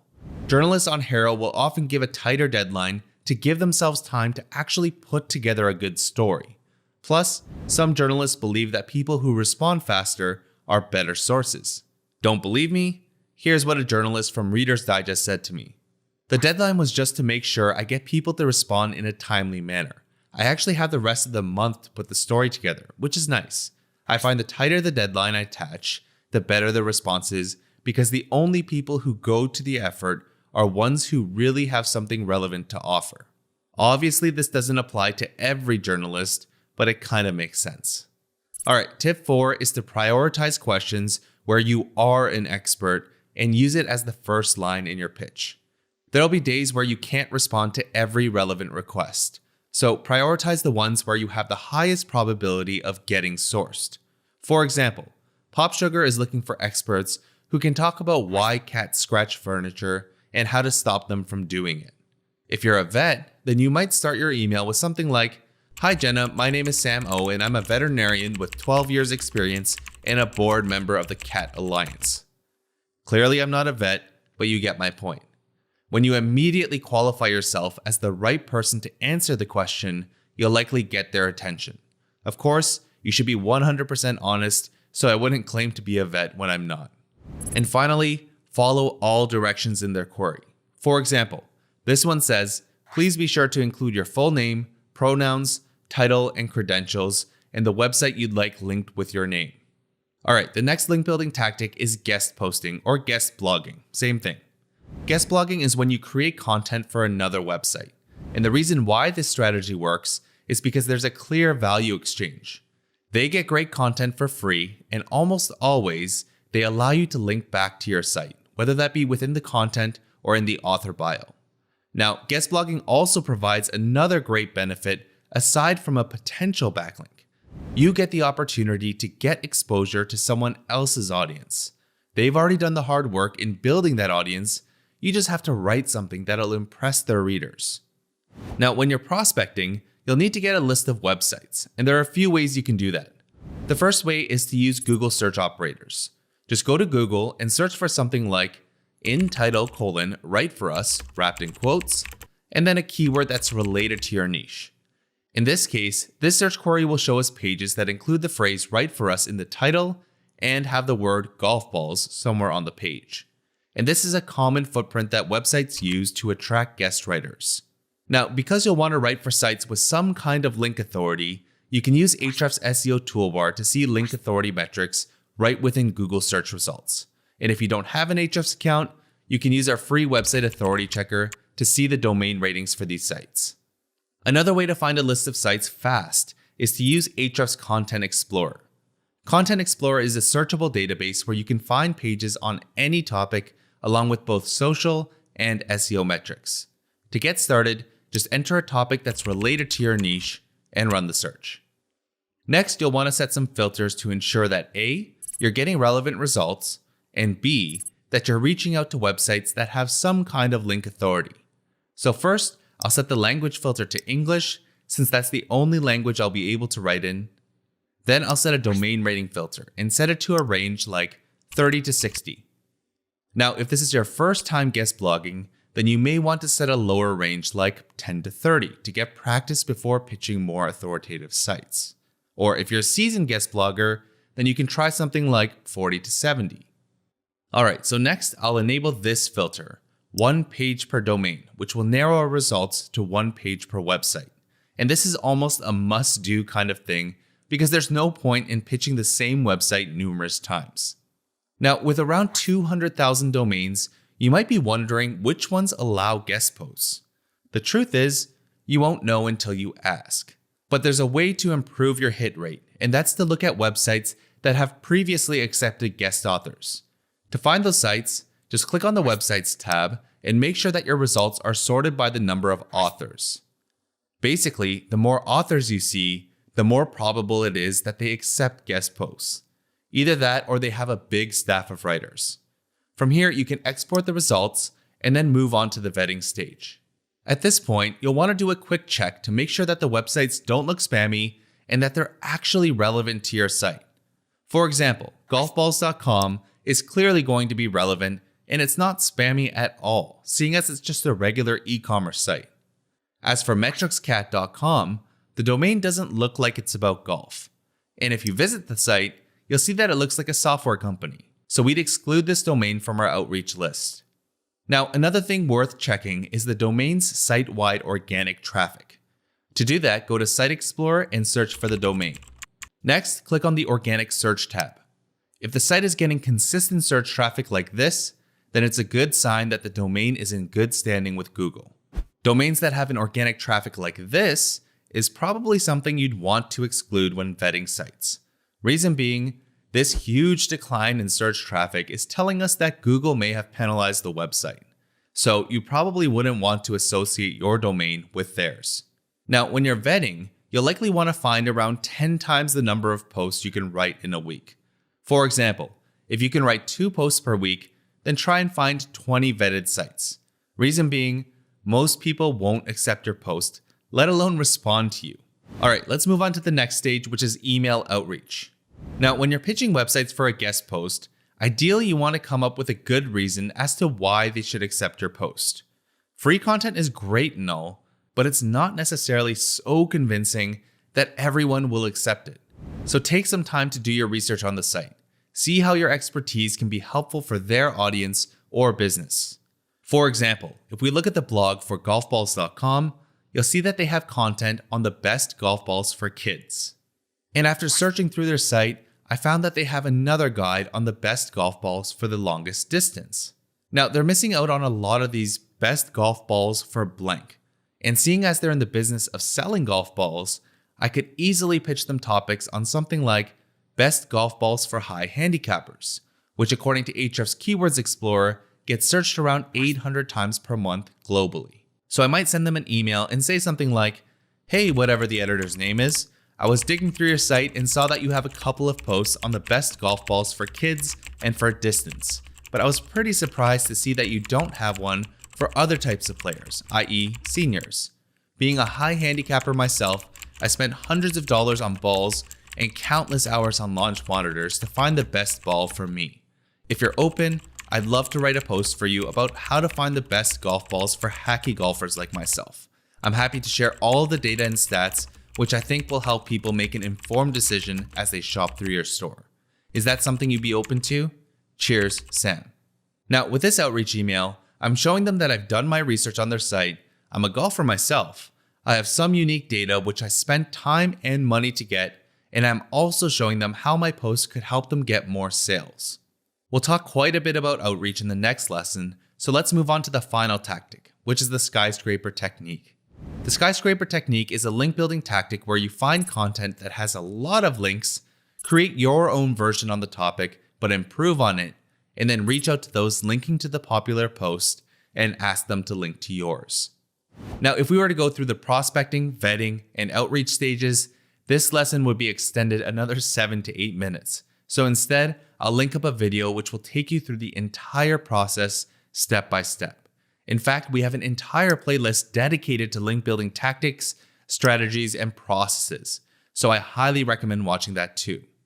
Now, prospecting and vetting are pretty straightforward, but the hardest part of link building and the part that makes link building challenging is outreach. So the next lesson is dedicated to crafting highly effective outreach emails.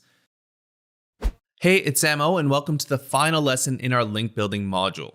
Today we're going to cover how to do blogger outreach that leads to backlinks. And this may very well be the most important lesson in this entire module because nearly all link building tactics require some sort of email exchange. So today we'll cover the primary objectives of blogger outreach, 2 common approaches, and I'll break down the anatomy of a good quality outreach email. Let's get started. So the primary objective of blogger outreach is to convince those with large targeted audiences to talk about you. And from the perspective of an SEO, you want them to link to your website. Now, outreach doesn't mean broadcasting, meaning you shouldn't be sending every single person the exact same email, like you would through email marketing. For example, this outreach email that I got is what typical blogger outreach looks like today. First of all, I can see that they didn't even take a second to check what my name is when literally 2/3 of all pages on my personal site have my full name on them. Instead, they stuck with the generic there, used it in a mass mailing software, and broadcasted it out to hundreds, maybe even thousands of people. But the name thing isn't that big of a deal. Second, this is clearly a generic templated email with zero consideration for the recipients. The person says, "I'm writing because I saw your post here." Then they didn't even take a second to proofread the email, and their justification for me to link to them is because it fits well in my post. On top of that, the person followed up with me 3 more times with nearly the exact same email, all sent within the same 30-minute period. This, ladies and gentlemen, is called spam. And the results of these kinds of emails lead to nothing. The page the person wanted me to link to got a total of 2 backlinks, and both of them are irrelevant and look like they've been paid for. And those backlinks aren't moving the needle since the page gets 0 organic search visits. These kinds of emails, along with hundreds of others in my inbox, are prime examples of why you need to write good quality emails. Otherwise, you'll just blend in with the rest of the spam people get on a daily basis. After all, these are unsolicited emails. Now, to be clear, it doesn't mean that you can't use some sort of template to send a lot of emails efficiently. For example, I literally just got this email in my inbox, and it says, "Hey Sam, I just published a roundup post about the best personal blogs to read, and I featured you in it," and that's a link to his post. Then he explicitly says, "But I'm not looking for a share or anything like that. I just wanted to say thank you for all the inspiration you've brought to the blogosphere and digital marketing world. Best of luck in your endeavors and keep up the good work on Ahrefs' YouTube channel." This email didn't come to my Ahrefs email account. It came to the one on my personal site. So he clearly did a bit of digging before sending the email, and I'm sure he sent a similar message to all 117 people he featured. So you might be thinking, what's the point of this email if he's not asking for anything? We'll get to that later in this lesson. Now, the first email that I just showed you is one of the common approaches to blogger outreach. It's called the shotgun approach, where you build a broad list of targets, load them up into an outreach tool, and then blast out emails to anyone and everyone. The opposite approach to this is the sniper method. This is when you choose targets carefully based on a tight set of criteria and then send personalized emails. Of the 2 methods, we recommend going with the sniper approach because shotgunning emails to anyone and everyone is a surefire way to burn bridges. Plus, no one likes spam. And for that reason, the rest of this lesson will be centered around the sniper approach. So before we get into actually crafting your outreach emails, let's quickly talk about who you should be contacting and how to find their email addresses. In general, you'll want to contact the author of the post if they work for the website. For example, this is a post written by Joshua Hardwick on the Ahrefs blog. Seeing as his profile states, head of content at Ahrefs, you know he works there and controls what gets published on the Ahrefs blog.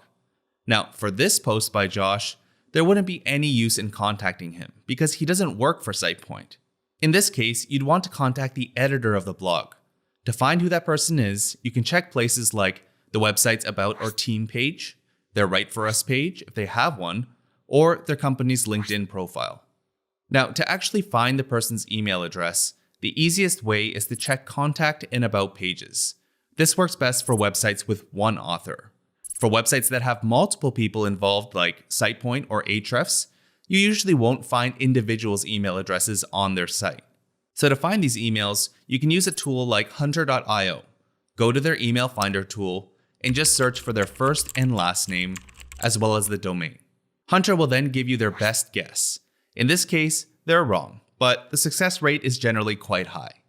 Alright, so if you've done the work for the lessons in this module to this point, then you should have chosen one of the 3 tactics I outlined, created a list of prospects, vetted your list, and found some email addresses. So it's time to actually write the pitch.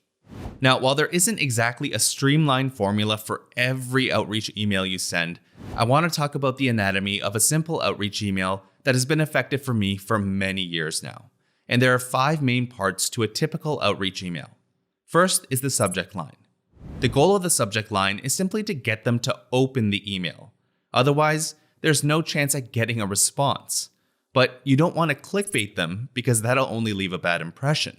So when you're writing a subject line, you want to briefly and accurately describe why you're emailing them and ideally evoke curiosity. If we look back at my guest blogging outreach email from the previous lesson, I showed you a hypothetical pitch where I asked if I could write a post for a golf site and share data I have on the best golf balls for high handicappers. So I might use a subject line like, new data, best balls for high handicappers. In my opinion, the new data part evokes curiosity and the rest of the subject line explains the topic of the email. The next part is the introduction. And while there are numerous ways to write an intro, I think it's best to start by telling them why you're emailing them. And the goal of this part is to get them to read the next part of the email. For example, with our guest posting sample email, I said, I was digging through your site and saw that you have a couple of posts on the best golf balls for kids and for distance. But I was pretty surprised to see that you don't have one for other types of players, i.e. seniors. Now, I will admit that the first sentence could definitely be stronger, but I'm basically saying that you've done this and this, but looks like you're missing out on an opportunity here. The next part of the email is qualification and justification. Simply asking someone for a favor and expecting them to see a mutual benefit is naive. You need to show them why you're qualified and justify the pitch that we'll get to in a second. For example, if you're contacting someone to guest post, then explain why they should accept your post over potentially hundreds of other submissions. If you're asking them to add your link to a page on their site, give them an actual good reason why they should. So in our guest posting sample, you'll see that I said, being a high handicapper myself, I spent hundreds of dollars on balls and countless hours on launch monitors to find the best ball for me. So the fact that A, I mentioned I'm a high handicapper, and B, I've tested numerous balls and gotten factual data from launch monitors qualifies and justifies what I'm about to pitch, which again is a guest post about the best golf balls for high handicappers. Now, to really drill in on the concept of qualification and justification, let's look at an example email for the skyscraper technique. A little while back, we did some outreach to get links to our blog post on SEO statistics. So we emailed people with an email that looks something like this. Hi name, I saw you mentioned how 93% of online experiences begin with a search engine on your page about how to do keyword research. That's our reason for contact. We then went on to say, that stat is actually 14 years old. More recent research suggests that this number has gone down to 68%. I think it's lower because social and other sources now account for around 1/3 of traffic. That's our qualification and justification for what we're about to pitch. And obviously, the next part of the email is the pitch. The pitch essentially includes your ask as well as your value proposition. And generally speaking, the stronger your value proposition, the higher the chance of getting a link. So for a guest posting example, I said, if you're open, I'd love to write a post for you about how to find the best golf balls for hacky golfers like myself. And here's my value proposition. I'm happy to share all of the data and stats, which I think will help people make an informed decision as they shop through your store. So not only are they getting data for free, but I'm showing them how that can bring value to their bottom line. Now, it's not always easy to think of a solid value proposition. For example, in our SEO stats email, our pitch was, we published this and a few other fresh SEO stats here. Not sure if you're actively editing posts, but might be worth an update if you are. No pressure. So what exactly is the value proposition? We're helping bloggers keep their content up to date. In fact, we didn't even directly ask for a link, yet we were still able to pick up 27 backlinks. We actually have a full 3-part video series on this exact case study, so I'll link that up in the description, and I highly recommend checking it out. Alright, the last part of the email is a simple one-liner to keep the conversation rolling. Simply put, you don't want to end your email with a cold, hard pitch. The purpose of your first email should be to start a conversation. So you might say something like, is that something you'd be open to? Is there anything I missed? What do you think? Do you agree with our conclusion? Or whatever. Now, this is just a basic template you can use as you start blogger outreach, but I don't want you to limit yourself within this box. All you're really doing is talking to people and starting to build some kind of relationship. Just think about it like an in-person encounter. You wouldn't go to a party and ask a complete stranger to buy you a drink. You might strike up a conversation, connect with them on a common interest, and maybe buy the first round of drinks, expecting nothing in return. And as a result, they might want to reciprocate by returning an act of kindness. Again, the goal of the very first email you send is simple. Start a conversation. And this brings us back to this outreach email that I got. The person who mentioned me on their site specifically told me that he's not looking for a share or anything like that, and he literally just wants to say thank you. So what did that accomplish? Number 1, I actually read his email. Number 2, I responded to him and said thanks for the mention. And number 3, should he email me again, I'll probably open it because I'll recognize his name. So while there will be times where it makes sense to ask for the link or guest posting opportunity right away, there are a lot of times when it makes more sense to just start that conversation and see where it leads. The final tip I want to leave you with is to only use your best work when sending email pitches. You don't want to email anyone and everyone for every single piece of content you create. For example, if you had a golf site and you created a post on a topic like, what is a handicap? There's nothing interesting or unique about it, yet it's still a topic you would probably want to cover. Coming up with a good reason for them to link to you on this topic would be tough. Plus, time is finite. So it's worth doing outreach for your best content because there's a higher probability that it'll result in backlinks. Alright, so with everything you've learned up to this point, you should be able to create content for your website that'll get traffic from search engines. But there's still one piece to the fundamentals of SEO that we haven't covered, and that's technical SEO. Hey, it's Samo, and welcome to the final module in Ahrefs' SEO course for beginners. Throughout the next 2 lessons, we're going to be talking about technical SEO. And technical SEO is the process of optimizing your website to help search engines find, understand, and index your pages. Now, for beginners, technical SEO doesn't need to be all that technical. And for that reason, this module will be focused on the basics so you can perform regular maintenance on your site and ensure that your pages can be discovered and indexed by search engines. Let's get started.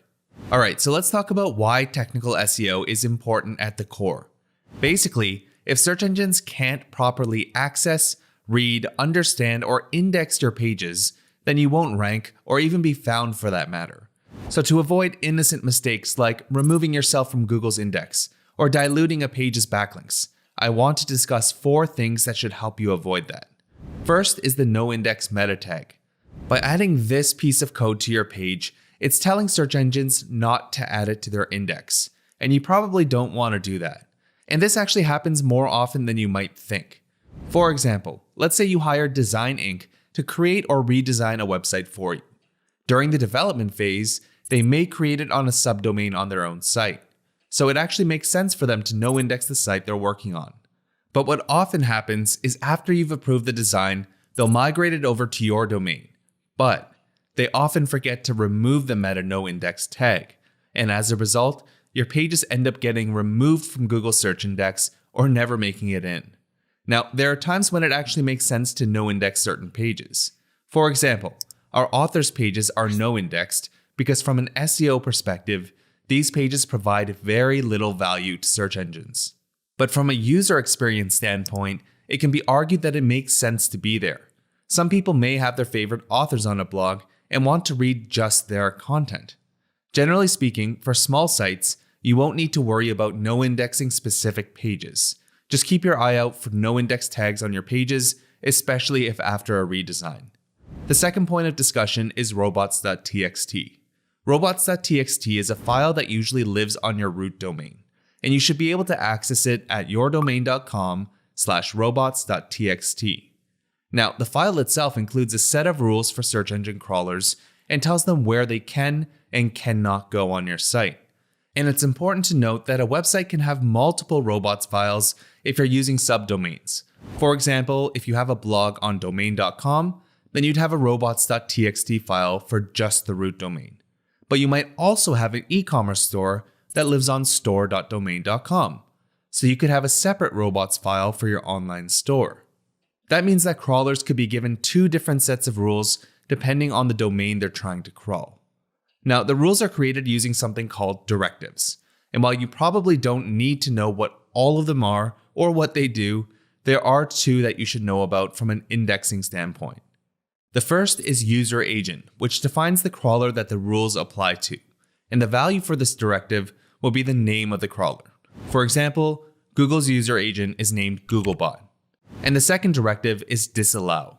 This is a page or directory on your domain that you don't want the user agent to crawl. For example, if you set the user agent to Googlebot and the disallow value to a /, you're telling Google not to crawl any pages on your site. Not good. Now, if you were to set the user agent to an asterisk, that means your rules should apply to all crawlers. So if your robots file looks something like this, then it's telling all crawlers, please don't crawl any pages on my site. While this might sound like something you would never use, there are times when it makes sense to block certain parts of your site or to block certain crawlers. For example, if you have a WordPress website and you don't want your WP admin folder to be crawled, then you can simply set the user agent to all crawlers and set the disallow value to /WP admin. Now, if you're a beginner, I wouldn't worry too much about your robots file. But if you run into any indexing issues that need to be troubleshooted, robots.txt is one of the first places I'd check. Alright, the next thing to discuss are sitemaps. Sitemaps are usually XML files and they list the important URLs on your website. So these can be pages, images, videos, and other files. And sitemaps help search engines like Google to more intelligently crawl your site. Now, creating an XML file can be complicated if you don't know how to code, and it's almost impossible to maintain manually. But if you're using a CMS like WordPress, there are plugins like Yoast and RankMath, which will automatically generate sitemaps for you. To help search engines find your sitemaps, you can use the sitemap directive in your robots file and also submit it in Google Search Console. Next up are redirects. A redirect takes visitors and bots from one URL to another, and their purpose is to consolidate signals. For example, let's say you have two pages on your website on the best golf balls, an old one at domain.com/bestgolfballs2018 and another at domain.com/bestgolfballs. Seeing as these are highly relevant to one another, it would make sense to redirect the 2018 version to the current version. And by consolidating these pages, you're telling search engines to pass the signals from the redirected URL to the destination URL. And the last point I want to talk about is the canonical tag. A canonical tag is a snippet of HTML code that looks like this. Its purpose is to tell search engines what the preferred URL is for a page. and this helps to solve duplicate content issues. For example, let's say your website is accessible at both http://yourdomain.com and https://yourdomain.com, and for whatever reason, you weren't able to use a redirect. These would be exact duplicates, but by setting a canonical URL, you're telling search engines that there's a preferred version of the page. As a result, they'll pass signals such as links to the canonical URL so they're not diluted across two different pages. Now, it's important to note that Google may choose to ignore your canonical tag. Looking back at the previous example, if we set the canonical tag to the unsecure HTTP page, Google would probably choose the secure HTTPS version instead. Now, if you're running a simple WordPress site, you shouldn't have to worry about this too much. CMSs are pretty good out of the box and will handle a lot of these basic technical issues for you. So these are some of the foundational things that are good to know when it comes to indexing, which is arguably the most important part in SEO. Because again, if your pages aren't getting indexed, nothing else really matters. Now, we won't really dig deeper into this because you'll probably only have to worry about indexing issues if and when you run into problems. Instead, we'll be focusing on technical SEO best practices to keep your website in good health. Hey, it's Amo, and welcome to the final lesson in this module, and actually it's the last lesson in Ahrefs' SEO course for beginners. In this lesson, we're going to go through some technical SEO best practices so you can keep your site in good health. Let's get started. So the first thing you should do is ensure that your site structure follows a logical hierarchy. Site structure is simply the way you organize content on your website. You can think of it like a mind map. At the top, you'd have your home page. Then you'd probably have main topics that branch out from your home page, like your services page, your blog, and about page. Then from these main topics, you'd probably have even more branches to other pages. These branches represent internal links, which are just links from one page on your site to another, and they help search engines understand the relationship between these pages. Site structure also helps search engines to crawl your pages more efficiently, which is why having a logical hierarchy is important. Now, what we've talked about is pretty basic stuff, and you may already be doing this, but it can get more complex as you add more pages to your site, like blog posts, category pages, or product pages. We have a full video on how to use internal links to rank higher on Google, so I'll link that up for you in the description. Alright, the second thing is to ensure your pages don't load slow. As you may know, page speed has been a confirmed ranking factor for desktop search since 2010. And in 2018, Google announced that they'd be using page speed in mobile search rankings. Now, you don't need to obsess over every millisecond it takes for your page to load. Google says, the speed update, as we're calling it, will only affect pages that deliver the slowest experience to users and will only affect a small percentage of queries. So, bottom line, you don't want your pages to load slow. And there are two very basic things that I think every website should do. The first is to cache your website's content. Caching is basically a way to temporarily store copies of files so it can be delivered to visitors in a more efficient way. And most web hosting companies that I've come across have caching features. And the second thing you can do is compress your images. Compressing images makes your file sizes smaller, and smaller files load faster. You can use a tool like ShortPixel, which has both a web interface and a WordPress plugin. Now, if you wanted to take page speed a step further, then it can get quite technical and complex. So we actually created a full tutorial on how to speed up a WordPress website using Cloudflare and a WordPress plugin. So I'll leave a link to that in the description. And the final thing I want to talk about is to do your best to stay on top of around 50 potential SEO errors. Trust me, it's not as bad as it sounds. There are potentially hundreds of technical SEO issues that can and some will definitely happen to your site. Some of these things include pages becoming broken that still have internal links pointing at them, orphan pages, which are pages on your site that have no incoming internal links. And these aren't great because it can make it tough for search engines to actually discover them, duplicate content issues, and redirect chains, to name a few. Now, there's no point in me going through 50 different potential issues because it'll only matter to you if you run into them.